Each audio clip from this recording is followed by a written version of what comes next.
Hermanos, que el Señor les bendiga una vez más en este día. Quisiera, hermanos, antes de empezar nuestro tiempo de reflexión en este momento, que hiciéramos una breve oración, hermanos. ¿Qué les parece? Vamos a orar. Señor, te agradecemos, Padre, en este momento que podemos venir de tu presencia. Dándote gracias, Señor, porque eres bueno, eres misericordioso y queremos pedirte perdón primeramente por nuestros pecados. Y que en este momento, Señor, abras nuestro entendimiento y que nos enseñes, Padre, a través de tu palabra lo que tienes preparado para nosotros.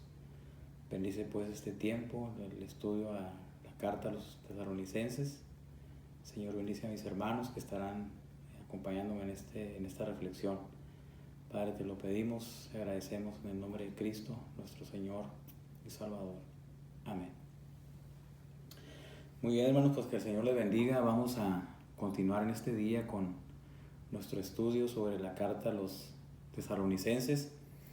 Y quisiera, hermanos, que me acompañaran a leer ahí en el capítulo 4, el versículo 13 en adelante. Dice el apóstol Pablo: tampoco queremos, hermanos, que ignoréis acerca de los que duermen, para que no os entristezcáis como los otros que no tienen esperanza. Porque si creemos que Jesús murió y resucitó, así también traerá Dios con Jesús a los que durmieron con él.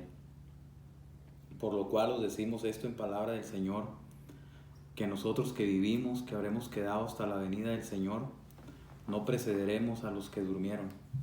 Porque el Señor mismo, con voz de mando, con voz de arcángel y con trompeta de Dios, descenderá del cielo, y los muertos en Cristo resucitarán primero. Luego nosotros, los que vivimos, los que hayamos quedado, seremos arrebatados juntamente con ellos en las nubes para recibir al Señor en el aire, y así estaremos siempre con el Señor. Por tanto, alentados los unos a los otros con estas palabras. Hermanos, que el Señor bendiga su palabra en nuestros corazones en este momento. Y como mencionaba, hermanos, el domingo pasado reflexionábamos sobre el estado eterno del alma. Mirábamos que las almas no están dormidas, están conscientes, tanto el alma del creyente como del incrédulo. Y sobre esta base teológica, ¿verdad?, el apóstol Pablo está alentando a los hermanos de la iglesia en Tesalónica, ¿verdad? Y él les está diciendo: no deben ignorar esto para que no se entristezcan. Recuerden que estar con Cristo es muchísimo mejor. No crean esos mitos y filosofías que se escuchan por todos lados, ¿verdad? Lo que el apóstol Pablo les está diciendo aquí a los hermanos. Y a continuación, hermanos, en esto que hemos leído, él les va a estar enseñando sobre esta doctrina tan importante para la iglesia, la cual habla del arrebatamiento, ¿verdad? Y vemos que de todos los eventos escatológicos, el arrebatamiento de la iglesia es el que más debates y polémicas ha generado. La iglesia joven de Tesalónica también tenía sus preguntas sobre este acontecimiento, ¿verdad?, tan importante. Y el apóstol Pablo atenderá sus preocupaciones en este pasaje. Y vemos que la preocupación del apóstol Pablo no era solo doctrinal, sino pastoral. Su intención no era dar una descripción detallada sobre el arrebatamiento, sino consolar a los hermanos tesalonicenses. Recibirían, porque ellos tenían sus preguntas, ¿verdad? Y mencionábamos el otro día algunas preguntas. Sus cuerpos estarían transformados en el momento del arrebatamiento. Recibirían otros cuerpos ellos. Se perderían, los muertos en Cristo se perderían el momento del arrebatamiento. Bueno, para ayudarlos o sacarlos de esta ignorancia, el apóstol Pablo va a presentarles argumentos sólidos, pilares en los cuales descansa el cristianismo, ¿verdad? Y los pilares del arrebatamiento que él va a mencionar, bueno, los vemos aquí en el capítulo 4, versículo 14 y 15. Dice: porque si creemos, dice el versículo 14, porque si creemos que Jesús murió y resucitó, así también traerá Dios con Jesús a los que durmieron en él. Bueno, vemos aquí que dice el apóstol Pablo, porque si creemos que Jesús murió, ¿verdad? Vemos que la esperanza del arrebatamiento no está basada en filosofías humanas, tampoco es algún mito religioso, alguna fábula inventada por alguna persona para dar consuelo, ¿verdad? A aquellos que estaban con algún dolor, aquellos que estaban sufriendo. La verdad contundente de que el Señor Jesucristo regresará para reunir a los creyentes con Él se basa en el pilar inamovible de su muerte, ¿verdad? De su muerte. Entonces dice el apóstol Pablo aquí, porque si creemos que Jesús murió, y vemos, hermanos, que el solo hecho de la muerte de Cristo está proveyendo, ¿verdad?, ese fundamento sólido para la reunión con su iglesia. Su muerte por los pecadores, vemos que satisfizo las exigencias de la justicia y la santidad de Dios, ¿sí? Dice la Escritura que Él pagó por completo, ¿verdad?, el castigo por los pecados de todos los creyentes. En 2 Corintios capítulo 5, versículo 21, dice el apóstol Pablo, al que no conoció pecado por nosotros lo hizo pecado, para que nosotros fuésemos hechos justicia de Dios en Él. Entonces vemos que solo a través de este medio es que el cristiano ha sido hecho aceptable para Dios y apto para estar en su presencia, ¿sí? Entonces esa frase dice el apóstol Pablo, porque si creemos que Jesús murió, ¿verdad? Y esta frase también, hermanos, murió. Vemos que el Señor Jesucristo efectivamente murió, ¿verdad? Cristo experimentó toda la furia, por decirlo así, tuvo la experiencia de la muerte en todas sus dimensiones, ¿verdad? Cuando una persona estaba escuchando a un hermano que compartía acerca de la muerte de Cristo, su sufrimiento, decía esta persona, decía este hermano, dice, cuando una persona está enferma y muere, ¿verdad?, por esa enfermedad, sea cáncer, sea sida, sea coronavirus, lo que sea, ¿verdad?, pues esa persona solamente está sufriendo por esa enfermedad. Pero cuando nosotros pensamos en que el Señor Jesucristo murió, ¿verdad?, y murió por nuestros pecados, no por un solo pecado. Imagínense, el Señor Jesucristo sufrió toda la dimensión, toda la experiencia de la muerte, ¿verdad? Él la cargó sobre sí, ¿verdad? Él cargó con los pecados de todos los creyentes, de toda la humanidad, de aquellos que habríamos de creer en Él, ¿verdad? Todos tus pecados más aberrantes, más terribles, más vergonzosos, tus enfermedades. Dice la Escritura, el apóstol Pedro dice en 1 Pedro 2:24, dice, quien llevó él mismo nuestros pecados en su cuerpo sobre el madero, para que nosotros, dice, estando muertos a los pecados, vivamos a la justicia, y por cuya herida fuisteis sellados. Entonces el Señor Jesucristo no solamente como una persona normal, ¿verdad?, muere solamente por alguna enfermedad, sino que el Señor llevó nuestros dolores, llevó nuestras enfermedades y los pecados más terribles que usted y yo hayamos cometido, el Señor los cargó en su cuerpo, ¿verdad?, sobre el madero, ¿sí? Entonces, y dice, sigue diciendo el texto, porque si creemos que Jesús murió, dice, y resucitó, entonces vemos que la resurrección de Cristo fue el cántico de la iglesia en el primer siglo, ¿verdad? La resurrección de Cristo mostró que Dios el Padre aceptó su sacrificio por nosotros. Romanos 4:25 dice, Cristo fue entregado por nuestras transgresiones y resucitado, dice, para nuestra justificación. Entonces, la resurrección de Cristo es la prueba de que Él conquistó el pecado y la muerte, y de esta manera convirtiéndolo también al Señor Jesucristo en la fuente, ¿verdad?, de la vida, de resurrección para todos los creyentes. Dice el apóstol Juan en su Evangelio, capítulo 6, versículo 40, y esta es la voluntad, dice, del que me ha enviado, que todo aquel, dice, que vea al Hijo y cree en Él, tenga vida eterna, y yo, dice, le resucitaré en el día postrero. Entonces, hermanos, los creyentes tenemos basada nuestra esperanza en la gloriosa resurrección del Santo Hijo de Dios. Esta resurrección que fue anunciada por los profetas desde el Antiguo Testamento, la resurrección que él mismo anunció ante sus discípulos. Él dice, voy a ir a Jerusalén y voy a padecer, ¿verdad?, por los pecadores, le van a escupir, lo van a crucificar. Dice, pero al tercer día voy a resucitar. Vemos que la resurrección de la cual los apóstoles también fueron testigos, ¿verdad?, y predicaban de esa resurrección del Señor Jesucristo.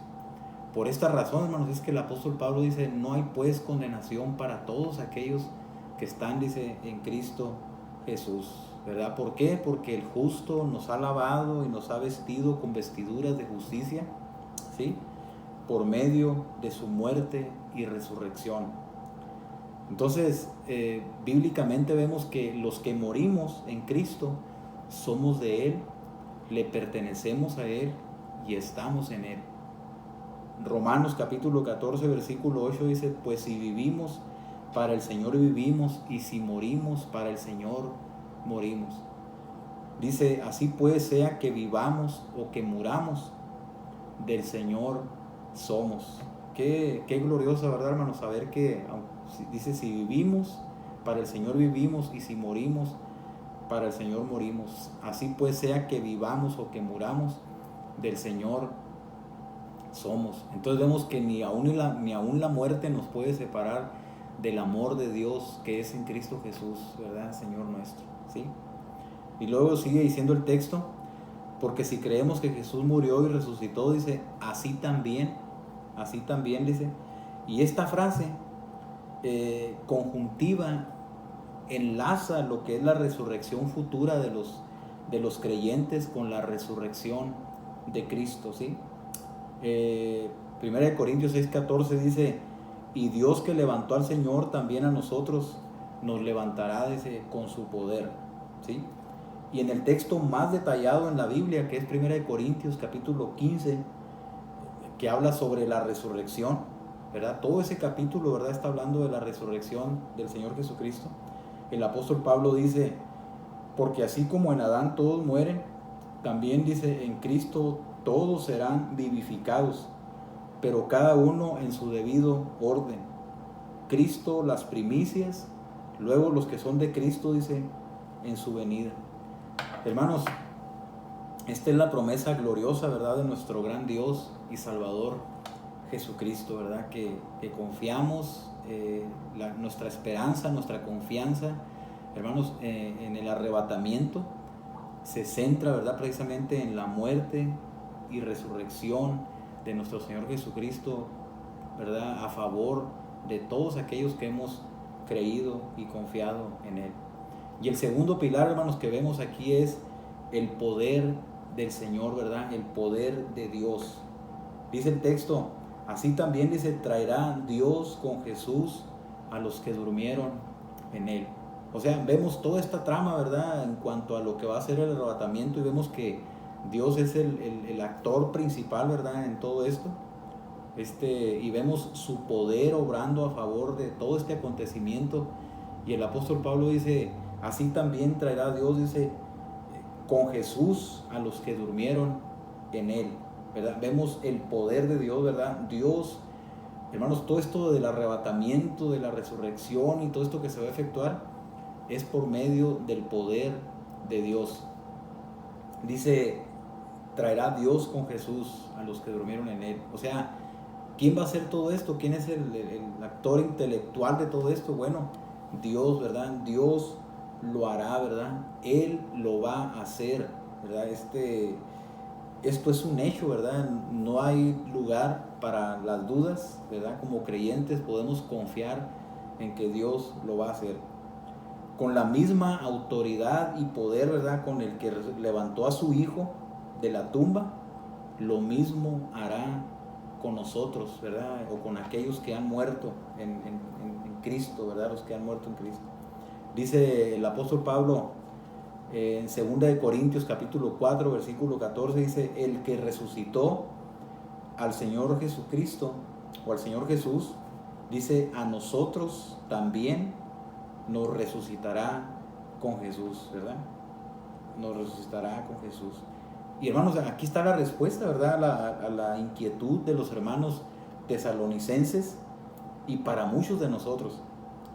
Los creyentes que se nos han adelantado no se perderían o se perderán el arrebatamiento, sino que vendrán con Cristo en gloria. Y cuando estaba leyendo, hermanos, sobre esto y pensando sobre esto, pensaba yo en los hermanos, ¿verdad? Que han partido a la presencia del Señor, ¿verdad? Imagínense en ese momento tan especial, ¿verdad? Imagínense que Cristo viniera en estos días. Bueno, pues, ¿quién vendrá ahí con Él? ¿Quién viene con Él? Bueno, los santos, los que han muerto en Él, ¿verdad?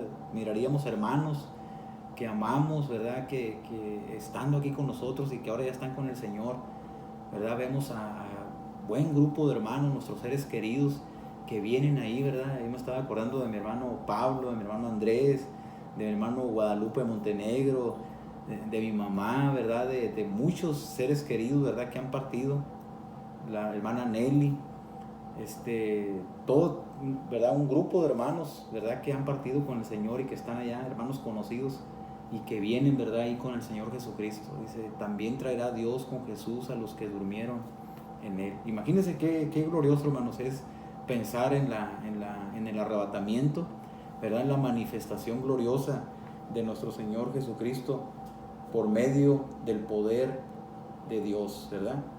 Y el tercer pilar que vemos aquí, hermanos, es, bueno, el primero es la muerte y resurrección del Señor Jesucristo. El segundo es, hermanos, el poder de Dios que lo va a hacer.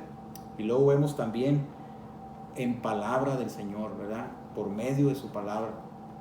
El apóstol Pablo estaba autenticando el mensaje que él va a dar a los hermanos y nos está dando a nosotros, ¿verdad? En palabra del Señor. Dice el versículo 15. Dice, por lo cual os decimos esto, dice, en palabra del Señor, ¿verdad? Y aquí tiene dos puntos suspensivos porque el apóstol Pablo va a hablar algo, ¿verdad? Lo que Dios le ha revelado, le ha mostrado. Decimos esto, dice, en palabra del Señor. Hermanos, la enseñanza del apóstol Pablo sobre el arrebatamiento no era de sus propias especulaciones, ¿verdad? O producto de su imaginación, ¿verdad? Sino que procedía de una revelación directa de Dios. Recuerda cuando dice que el apóstol Pablo estuvo en Arabia, ¿verdad? Estuvo 3 años, ¿verdad? Estuvo perdido en ese lapso de tiempo y dice que Dios ahí le reveló muchas cosas. Bueno, también él le pudo haber revelado, ¿verdad? Este acontecimiento sobre el arrebatamiento de la iglesia. Entonces, el por qué él está hablando aquí, ¿verdad? Con ese tono autoritativo de un escritor inspirado, ¿verdad? Que revela lo que Dios le ha mostrado. Es lo que el apóstol Pablo está enseñando aquí. Dice, hermanos, les digo esto, dice, en palabra del Señor. Entonces, ¿y cuál es el mensaje, hermanos, que el apóstol Pablo había recibido por revelación del Señor? Bueno, dice que nosotros que vivimos, dice que habremos quedado hasta la venida del Señor. Y vemos aquí que el apóstol Pablo, pues él viviendo, ¿verdad? Él tenía la esperanza de estar vivo cuando el Señor Jesucristo regresara. ¿Sí? Y dice, él no pensaba, ¿verdad?, que iba a morir, ¿verdad?, en ese tiempo, sino que él dice, los que estemos vivos, ¿verdad?, hasta la venida del Señor, dice, no precederemos a los que durmieron, dice el texto, ¿verdad? O sea, el apóstol Pablo está diciendo en su mensaje que ellos no iban a tener ventaja sobre los que ya habían muerto, ¿verdad? No nos vamos a adelantarnos a ellos, ¿verdad? En la transformación gloriosa que Dios va a hacer, ¿verdad? Con los cuerpos que Él va a resucitar, ¿verdad? Y que se van a fusionar sus almas, ¿verdad? Que vienen con el Señor, ¿verdad? No vamos a adelantarnos a ellos, ¿verdad? Y el apóstol Pablo está pensando, hermanos, en esa transformación gloriosa. No nos vamos a adelantar a la transformación gloriosa, sino que vamos a estar de igual manera, ¿verdad? En Filipenses capítulo 3, versículo 20-21 dice, nuestra ciudadanía está en los cielos, de donde esperamos al Salvador, al Señor Jesucristo, dice, el cual transformará el cuerpo de la humillación nuestra, ¿verdad? Dice, para darnos un cuerpo semejante al de la gloria suya. por el poder con el cual, dice, Él puede sujetar y sostener todas las cosas. Entonces, hermano, esto no son meras fábulas, quimeras o imaginaciones, ¿verdad? Que de lo que el apóstol Pablo está compartiendo aquí. Esto es una realidad, ¿verdad? Aunque algunas personas pueden filosofar y decir, bueno, quién sabe si sea cierto, ¿verdad? Esa es una de las cosas que la gente puede hacer, ¿verdad? Quién sabe si sea cierto, si vaya a suceder así. O está la otra cosa también, ¿verdad? Simplemente, hermanos, creerle a nuestro Dios, ¿verdad? Creerle a Dios de lo que Él va a hacer, creerle a su palabra, ¿sí? Entonces, vemos también que la venida del Señor Jesucristo ha suscitado muchas especulaciones y opiniones a través de la historia de la iglesia. Vemos que en el primer siglo, por ejemplo, ¿verdad? La iglesia fue perturbada fuertemente, ¿verdad? Tocante a este tema o esta doctrina, ¿verdad? El apóstol Pablo dice en la segunda carta de Tesalonicenses, capítulo 2, versículo 1, dice: pero con respecto a la venida de nuestro Señor Jesucristo y nuestra reunión con Él, dice, os rogamos, hermanos, que no os dejéis mover fácilmente de vuestro modo de pensar. Dice, ni os conturbéis, ni por espíritu, ni por palabra, ni por carta, como si fuera nuestra, en el sentido de que el día del Señor está cerca.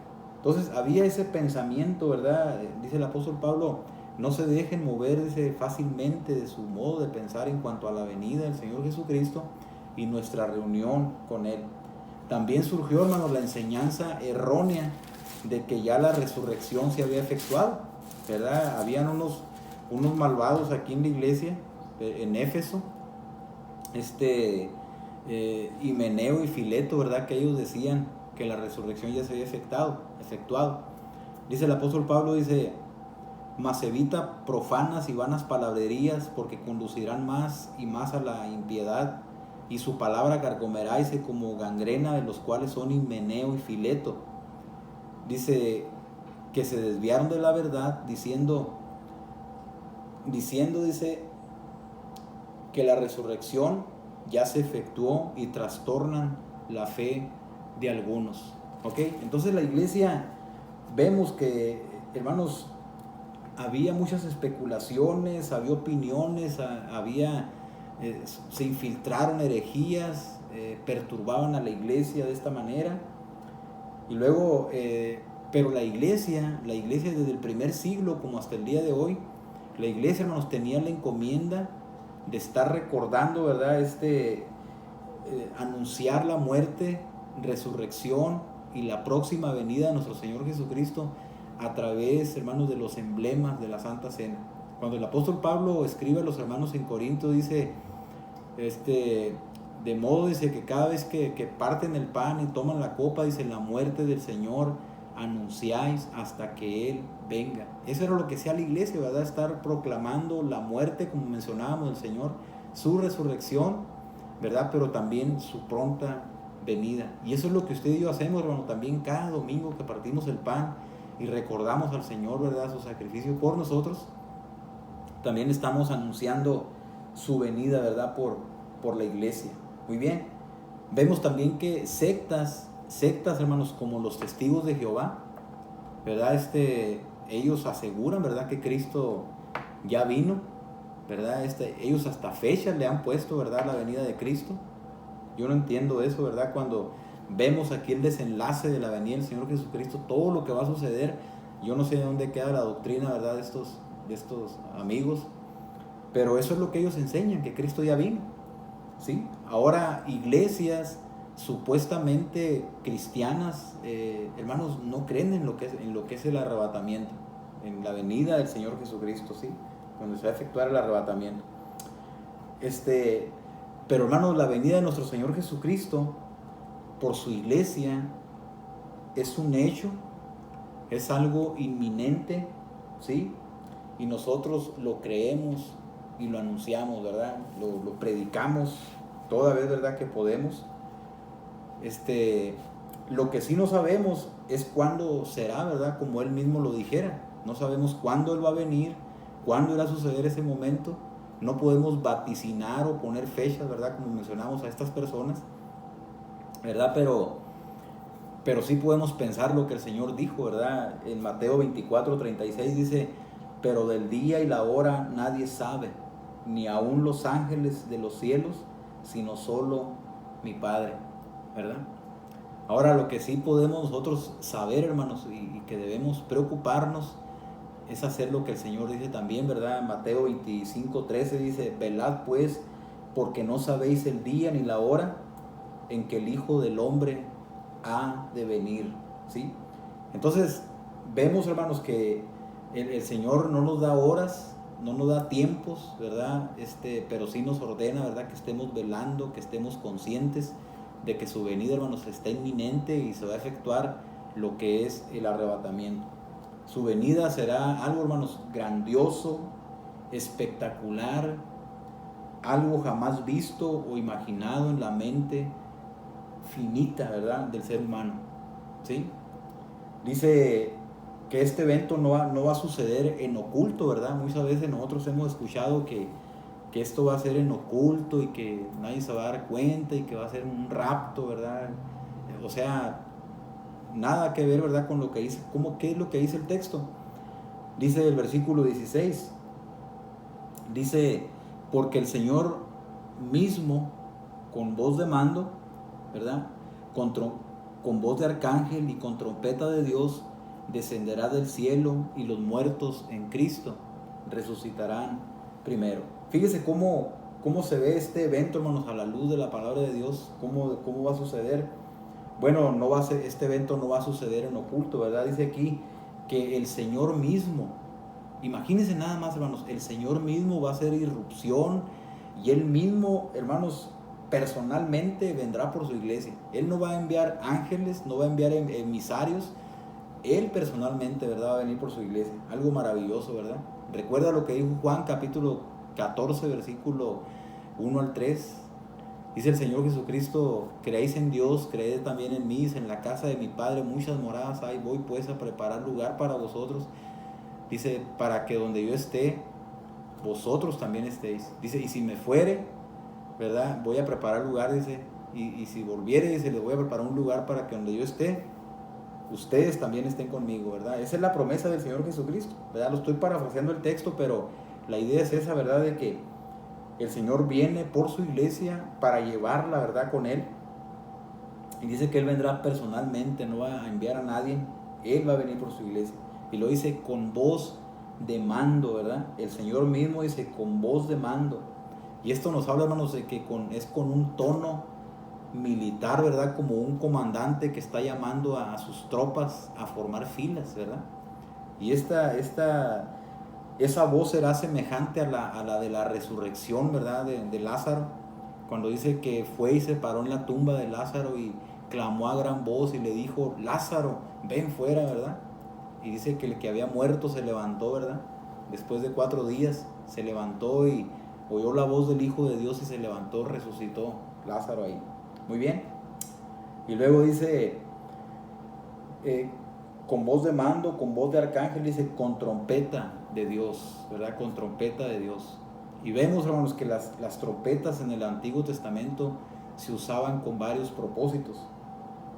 Vemos que se usaban en las fiestas de Israel, en las celebraciones, en las convocatorias y para congregar al pueblo de Dios, ¿verdad? Cada uno de esos trae unos textos, ¿verdad? Pero el tiempo no nos ajusta para ello, ¿verdad? Pero cada una de estas está hablando de que tenía esta función, ¿verdad?, de tocar las trompetas. Dice 1 Tesalonicenses 4:16, dice, porque el Señor mismo con voz de mando, con voz de arcángel y con trompeta de Dios, dice, descenderá del cielo, ¿verdad? Descenderá del cielo.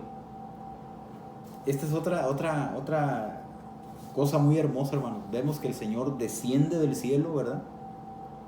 Y cuando vamos a la Escritura vemos que el Señor había estado ahí, ¿verdad?, en ese lugar, en el cielo, desde su ascensión, ¿verdad? En capítulo 1, versículo 9 al 11 del libro de los Hechos, ¿verdad?, cuando el Señor Jesucristo resucita, dice estos los apóstoles están viendo que el Señor sube a los cielos, dice, habiendo dicho estas cosas, viéndolo ellos, fue alzado y le recibió una nube que le ocultó de sus ojos. Y estando ellos con los ojos puestos en el cielo, entre tanto que él se iba, he aquí se pusieron junto a ellos dos varones con vestiduras blancas, los cuales también les dijeron, varones galileos, ¿por qué estáis mirando al cielo? Dice, este mismo Jesús que ha sido tomado de vosotros al cielo, mire qué hermoso, así vendrá como le habéis visto ir al cielo, ¿sí? Entonces, por eso decimos que dice que desciende del cielo donde había estado ahí, ¿verdad? El Señor Jesucristo desde su ascensión, ¿verdad? Sentado a la diestra de su majestad en las alturas, dice Hebreos capítulo 8, versículo 1, 1:3 también, y luego sentado a la diestra de Dios, ¿verdad? Como lo vio Esteban, ¿verdad? Cuando estaba muriendo, dice, he aquí veo los cielos abiertos y al Hijo del Hombre sentado a la diestra de Dios. Bueno, ahí estaba el Señor Jesucristo, ahora está descendiendo, y en ese lugar también él había estado intercediendo, ¿verdad? Por los santos, por su iglesia, por nosotros. Dice Romanos 8:34, el cual está a la diestra de Dios, ¿verdad? El cual intercede por nosotros. Pero vemos aquí que ahora Él descenderá para llevarse a su esposa, la iglesia, a todos aquellos que compró con su sangre preciosa, ¿verdad? Que somos usted y yo, hermanos, ¿verdad? Y esa era la enseñanza que el apóstol Pablo le está dando a los hermanos de Tesalónica. Y luego dice el versículo 16, la última parte, dice, y los muertos en Cristo resucitarán primero. Los muertos en Cristo resucitarán primero.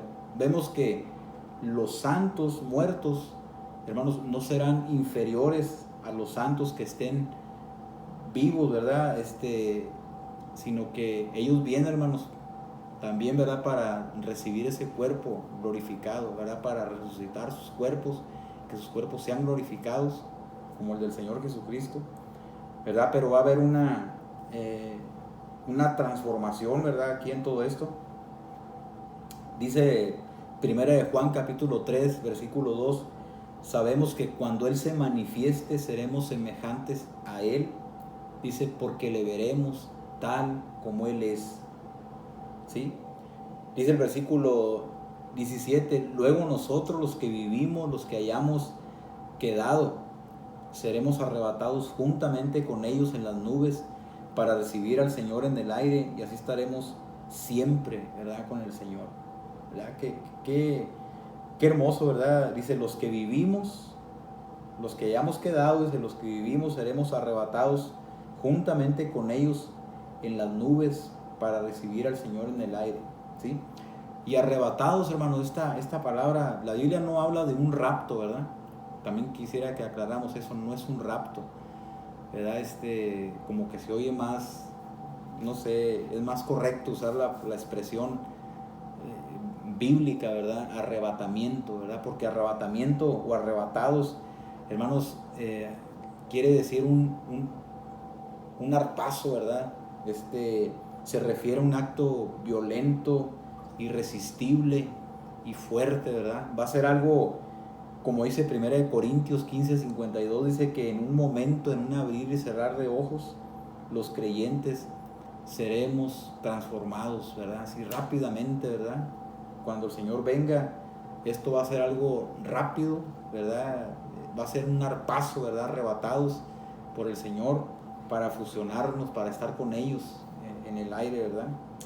Y fíjese qué maravilloso, hermanos, por fin vamos a ser liberados, hermanos, de las acechanzas del diablo, ¿verdad? De sus ataques, hermanos, de sus estorbos, de sus acusaciones, ¿verdad? En esta liberación, por fin vamos a hermanos, despojarnos de esta carne, ¿verdad? Esta carne caída, pecaminosa, que tanto batallamos con ella, ¿verdad?